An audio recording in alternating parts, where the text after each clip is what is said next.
Shalom, damai Kristus beserta kalian. Hari ini saya akan menyambung kembali, memberikan gambaran apa itu musim menuai. Masih sama seperti pada seri pertama. Kita masih pakai Yohanes Pembaptis dan orang Farisi. Tetapi kali ini gambarannya seperti ini. Yohanes Pembaptis datang duluan, membuka jalan bagi Yesus. Yohanes punya murid. Sekarang Yesus datang. Yohanes nunjuk ke Yesus. Itu Yesus. Semua orang nengok ke Yesus. Lalu mengikut Yesus, termasuk murid-murid Yohanes. Pertanyaannya, apakah Yohanes marah? Kagak. Ada orang yang lari-lari ke Yohanes Pembaptis. Nus, orang yang tentang dia, engkau telah bersaksi. Dia juga ikut membaptis. Walaupun bukan Yesus sendiri sebenarnya yang membaptis, tetapi murid-muridnya. Kita tahu hal ini di pasal selanjutnya. Lalu apa jawab Yohanes? Siapa yang berasal dari atas memang harus lebih tinggi, lebih besar. Siapa yang berasal dari bumi memang harus lebih rendah, lebih kecil. Yohanes tahu diri.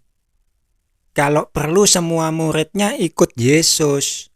Yohanes seneng. Sampai sini Yohanes menjadi orang yang tahu diri, sadar diri. Yang nggak tahu diri siapa? Orang-orang Farisi. Murid-murid orang Farisi datang ke Yesus.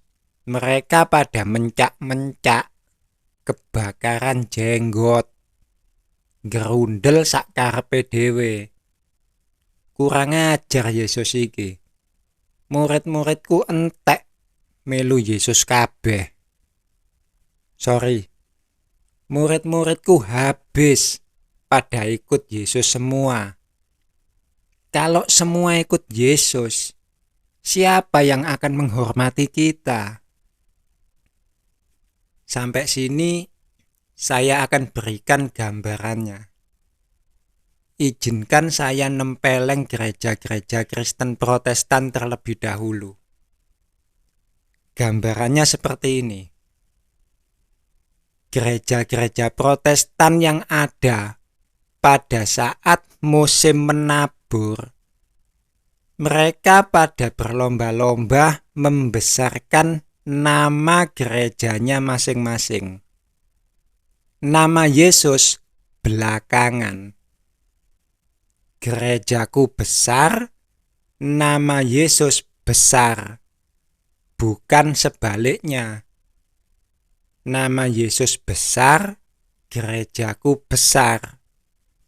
Bener apa bener? Silahkan Bapak Ibu Pendeta renungkan sendiri. Renungkan dalam-dalam.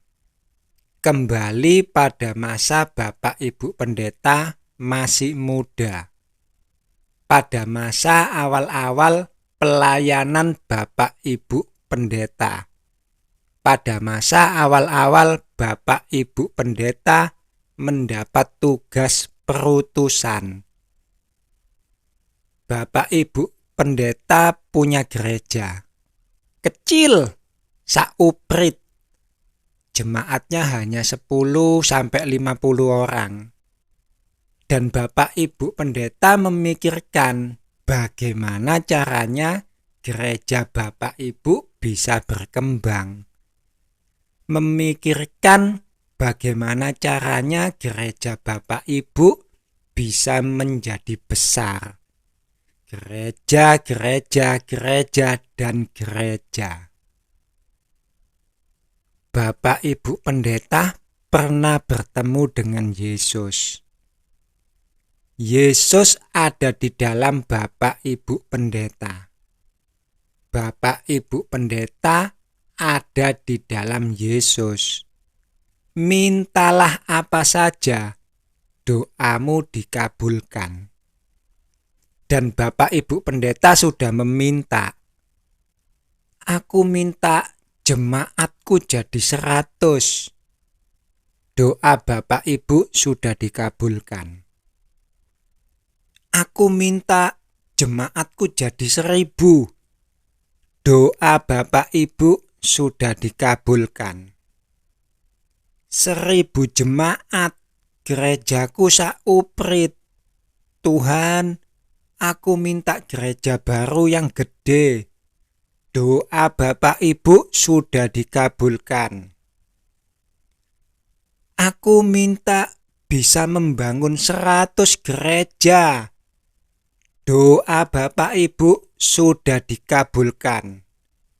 Aku minta bisa membangun 1000 gereja. Doa Bapak Ibu sudah dikabulkan. Tetapi hanya gereja dan gereja yang Bapak Ibu Pendeta pikirkan. Hanya nama gereja dan gereja yang Bapak Ibu Pendeta besarkan. Nama Yesus sauprit. Sekarang semua orang mengenal gerejanya Bapak Ibu Pendeta sekalian. Yang mereka kenal gerejanya. Yang mereka kenal pendetanya. Yesusnya sama sekali gak pernah mereka kenal. Sekalipun mereka sudah bertahun-tahun di dalam gereja. Bertahun-tahun sudah dibaptis. Sesungguhnya yang mengenal Yesus hanya dirimu sendiri, Bapak Ibu Pendeta. Jemaat di dalam gereja kalian yang benar-benar mengenal Yesus hanya sauprit. Sisanya yang penting tepuk tangan.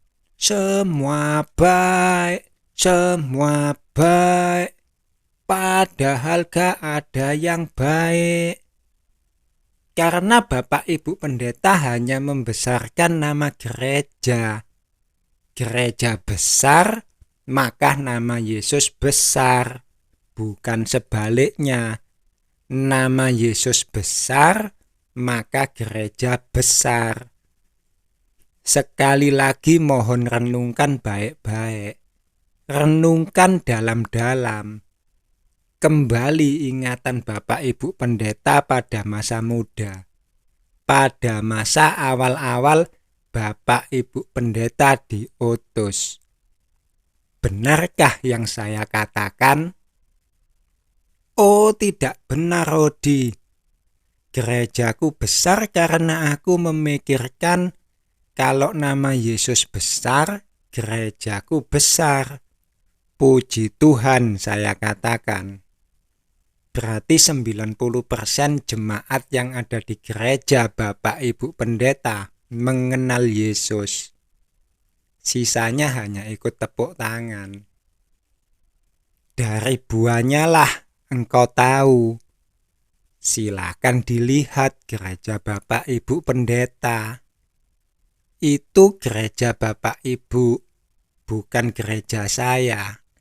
Saya gak punya gereja. Apakah benar umat yang ada di gereja Bapak Ibu Pendeta sudah mengenal Yesus? Silakan refleksi gereja kalian masing-masing. Oh, engkau benar, Rodi. Maka jangan halangi jika ada penuai di gereja Bapak Ibu Pendeta.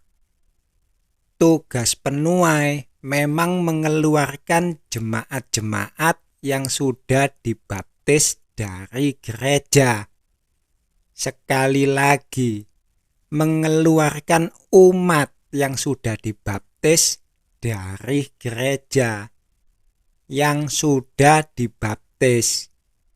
Mereka sudah mateng, sudah masak. Jangan sampai dimakan codot. Mereka harus dituai, diserahkan pada pemiliknya. Mereka harus diajar Yesus face to face, personal, bukan gerombol. Sekali lagi, personal.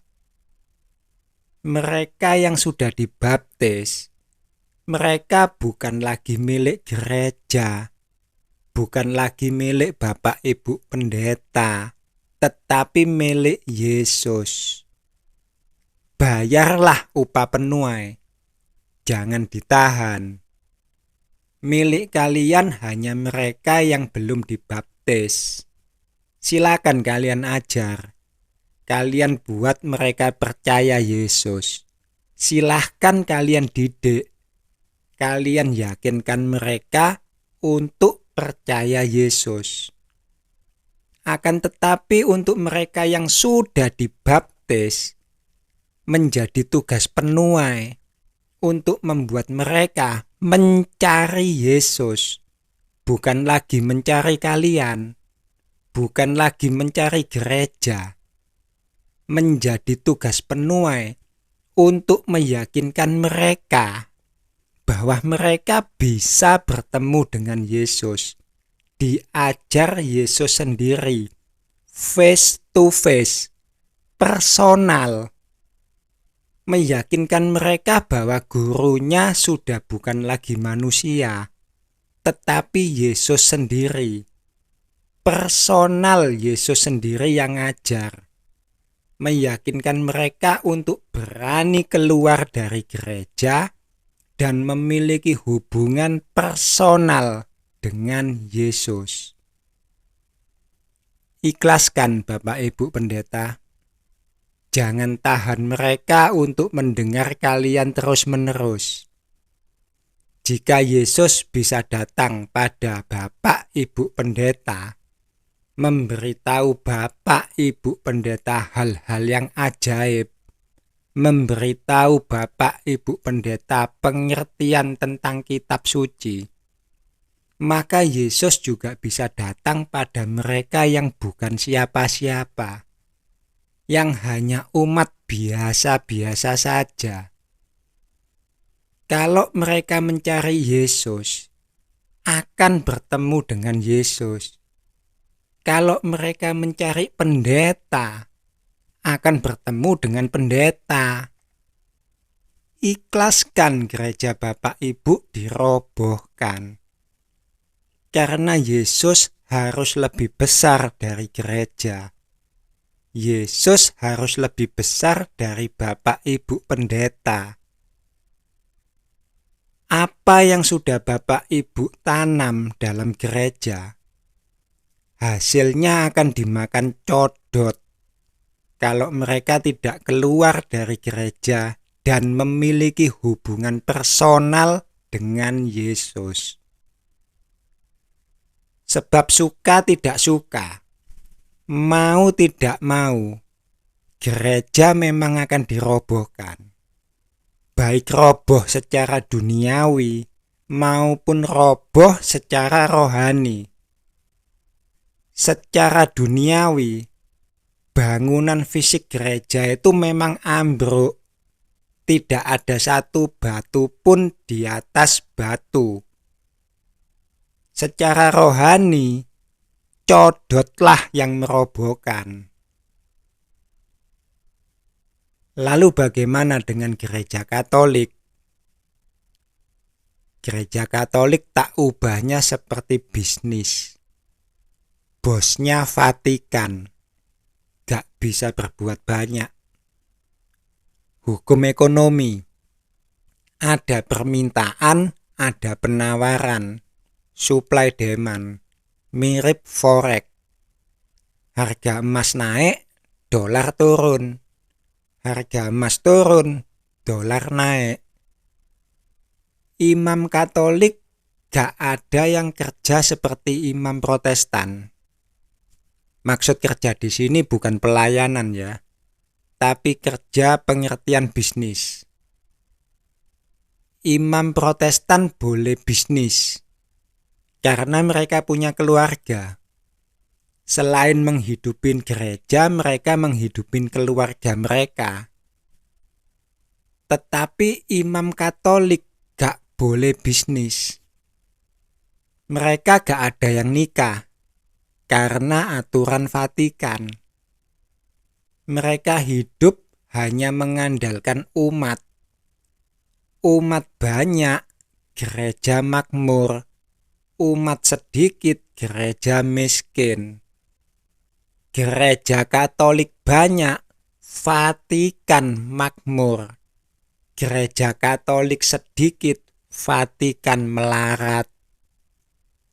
Dan para romo ini bekerja bukan untuk kerajaan surga, tetapi bekerja untuk kerajaan Vatikan. Saya pribadi sebenarnya kasihan sama para romo. Tapi mau gimana lagi? Vatikan belakangnya. Aku datang hendak mengeluarkan saudara-saudariku dari gereja. Romo malang kerik sambil mendelik. Ente waras. Semua umat diajar Yesus, aku makan apa? Ya terserah. Mau makan batu silakan. Ente kerja untuk roti, bos. Bekerjalah jangan untuk roti, coy. Emoh, mending aku teriak-teriak. Odi orang stres, jangan dengerin Odi. Odi orang edan. Odi sudah sesat. Odi sudah dibujuk iblis. Jangan percaya Odi. Pandainya lidahmu memutar balik kata. Fales saya kalau nyanyi. Jangan percaya Odi. Terus percaya siapa? Percaya mulut manismu yang menjerat umat seperti perempuan jalang. Odi teriak, keluarlah dari gereja. Cari Yesus. Bukan keluarlah dari gereja, cari Muhammad. Odi teriak, keluarlah dari gereja. Cari Yesus. Bukan keluarlah dari gereja, cari Buddha. Odi teriak, keluarlah dari gereja. Cari Yesus. Bukan keluarlah dari gereja, cari Baal. Tetapi engkau berusaha menutup mulutku. Cangkeme Odi Suntono gak bisa dibungkem. Satu-satunya cara bungkem mulut Odi Suntono, mati. Aku mencari Yesus, dan iblis panik. Odi gak boleh ketemu Yesus. Odi gak boleh sampai ketemu Yesus. Hanya iblis yang gak suka jika ada orang mencari Yesus. Apa ente iblis? Bukan. Ente bukan iblis. Ente hanya daging. Orang buta keturunan ular beludak. Belakangmu yang iblis. Yesus pernah berkata pada orang-orang Farisi, oleh karena engkau sendiri tidak masuk ke dalam kerajaan surga, engkau menghalangi pintu bagi yang berusaha masuk. Cari Yesus, saudara-saudariku yang terkasih. Bukan cari Odi Suntono. Juga bukan cari Romo Widodo. Jangan percaya Odi, benar. Tapi juga jangan percaya Romo. Lah terus, keluar dari gereja, cari Yesus. Aku bisa bertemu Yesus, maka kalian juga bisa bertemu dengan Yesus. Aku bisa diajar Yesus face to face. personal di rumahku sendiri, maka kalian juga bisa diajar Yesus face to face, personal di rumah kalian masing-masing. Kalau kalian berhasil bertemu Yesus, kalian gak butuh Romo. Romo gak lagi dibutuhkan umat. Vatikan kebakaran jenggot. Gak bisa dapat emas lagi. Gak bisa dapat perak lagi. Gak bisa dapat hormat lagi. Vatikan gak mau itu semua terjadi. Vatikan gak mau lebih kecil dari Yesus. Kalau bisa lebih besar, lebih baik. Kalau gak bisa, minimal sama dengan Yesus. Inilah yang dijaga oleh Vatikan untuk tetap berkuasa. Gak percaya Vatikan sama dengan gak percaya Yesus. Terlebih doktrinnya, yaitu Trinitas. Sudah 3 kali, Odi. Sorry, kamu gak boleh masuk gereja lagi. No problem. Slow to be calm, brother. Aku juga gak bakalan masuk gereja lagi. Aku jijik dengan ibadat-ibadat kalian. Anggaplah waktu itu aku masih terlalu muda dan naif. Aku sedang memikirkan kata-kata Yesus. Cerdiklah seperti ular, tetapi tuluslah seperti merpati. Dan aku gagal. Samperin rumahnya, Odi. Samperin satu persatu. Aku malah nyamperin gereja. Melawan iblis di rumahnya sendiri. Bodohnya aku. Aku berusaha nyabit. Tapi upahku ditahan. Dan aku nangis. Aku laporan pada Tuhan. Siapa, Odi, yang menahan upahmu? Itu Tuhan. Orang yang ngaku melarat, tapi minum cawannya dari emas. Orang yang ngaku melarat, tapi jubahnya lenan halus, kualitas tinggi bersulam. Orang yang ngaku melarat, tapi rumahnya gede, gak pernah bocor. Bocor selubang jarum, langsung disemen 1 tronton. Saudara-saudariku yang terkasih, itulah gambaran kita hidup saat ini. Yohanes Pembaptis diutus membuka jalan. Yohanes menabur. Yesus datang tinggal mengumpulkan. Ia datang, ia mengajar, ia menderita, ia mati disalib, ia dikubur, ia dibangkitkan, ia menampakkan diri, ia diangkat ke surga. Selesai? Belum. Ia turun lagi menampakkan diri. Pada siapa? Paulus. Paulus diutus untuk memberitakan Injil pada semua bangsa. Mulai dari Paulus hingga gereja-gereja saat ini kembali menjadi Yohanes Pembaptis. Aku membaptis engkau dalam nama Bapa dan Putra dan Roh Kudus. Amin. Baptisan air. Sampai kapan? Sampai musim menuai. Dan sekarang adalah musim menuai. Kapan musim menuai berakhir? Kelak ketika Yesus, Sang Penuai sejati, benar-benar datang ke dunia untuk kedua kalinya. Aku berkata kepada kalian, sesungguhnya selama ini Yesus sudah naik turun surga dunia berkali-kali dalam rupa yang berbeda. Termasuk ketika ia turun mendatangi saya dan berkata, Odi, ini musim menuai. Kumpulkan mereka bersama-sama dengan aku. Aku berkata kepada kalian, sesungguhnya penabur dan penuai hanyalah perumpamaan saja. Kita semua bekerja pada satu Tuan, yaitu Yesus. Hanya beda tugas. Yang satu membuat percaya, yang lain membuat mencari apa yang sudah dipercayainya. Aku di dalam Yesus dan Yesus di dalam aku. Mintalah apa saja, doamu dikabulkan. Dan aku sudah meminta, pekerja-pekerja, keluarlah kalian para pekerja.